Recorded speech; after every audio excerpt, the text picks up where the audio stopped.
మిరియాలు, సోంపు వేసి తాలింపు పెట్టేసుకోవాలి. ఇలా తాలింపు ఈ మరిగించుకున్న సూపుని ఇందులో పోసుకోవాలి. కొద్దిగా కొత్తిమీర వేసుకొని ఒక 2 సెకండ్లు మరిగించుకొని దించుకోవాల్సిందేనండి. రెడీ అయిపోయిందండి. సులువుగా, ఈజీగా, టేస్టీగా మేక కాలు సూప్ అండి. మీరు ట్రై చేయండి, చాలా బాగుంటుందండి. ఈ సూప్ని ఉట్టిగా తాగొచ్చు. మంచిగా ఇట్లా మరిగిపోయి మొత్తం రసం అంతా దిగిపోయి ఉంటుందండి.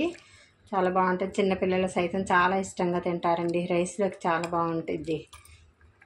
మీరు ట్రై చేయండి, లైక్ చేయండి, సబ్స్క్రైబ్ చేయండి. బాయ్ అండి.